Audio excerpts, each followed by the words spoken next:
Il y a beaucoup de gens qui savent pas que Pizza Salvatore, c'est une entreprise d'ici, du Québec, et aussi que c'est une entreprise familiale de troisième génération.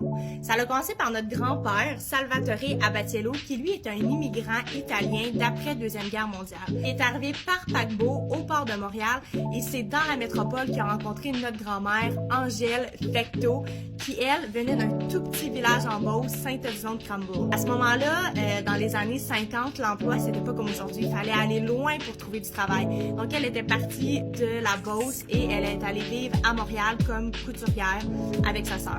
Et par des amis communs qu'elle a connu notre grand-père, et c'est pendant un party du jour de l'an dans une grande maison beauceronne remplie de monde que notre grand-père a fait découvrir à sa belle famille la pizza. À ce moment-là, à la fin des années 50, la pizza, c'était vraiment pas un mets commun au Québec. Faut se rappeler que c'est comme nous, les tartares ou les sushis, environ 15-20 ans.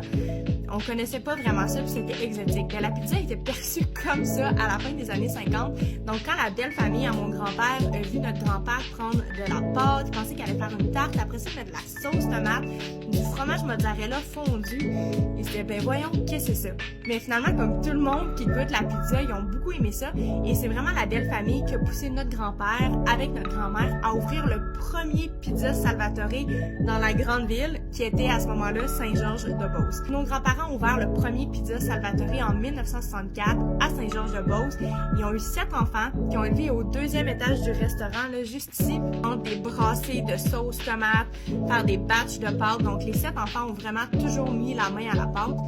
Quand notre père est devenu à l'âge adulte, ben, il a racheté le restaurant familial et il en a fait un réseau de franchises.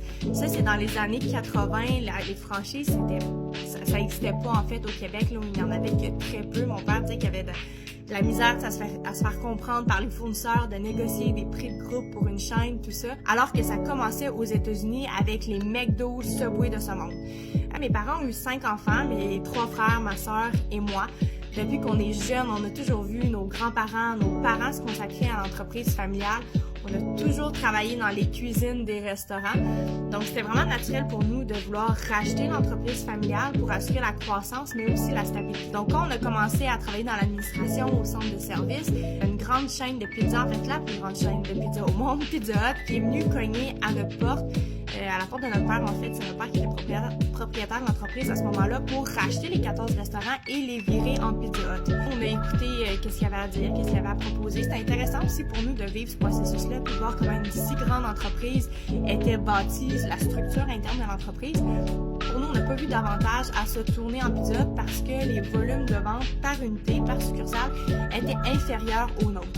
Dit non merci, et on a continué, on l'a racheté officiellement de nos parents en 2018, les 5 enfants ensemble, et en 2020, on a commencé une phase d'expansion. Nous voici en 2024 avec 81 restaurants répartis dans 4 provinces. On a beaucoup d'enfants, on en a 16, bientôt 17. On s'est fait approcher aussi dans les 2-3 dernières années par quelques groupes, que ce soit des multinationales ou des entreprises canadiennes, pour se faire acheter, mais on a toujours refusé parce que pour nous, c'est important non seulement que ça demeure au Québec, mais aussi d'offrir la même opportunité que mes frères, ma sœur et moi, on a eu à la 4e génération, à nos enfants, neveux et nièces.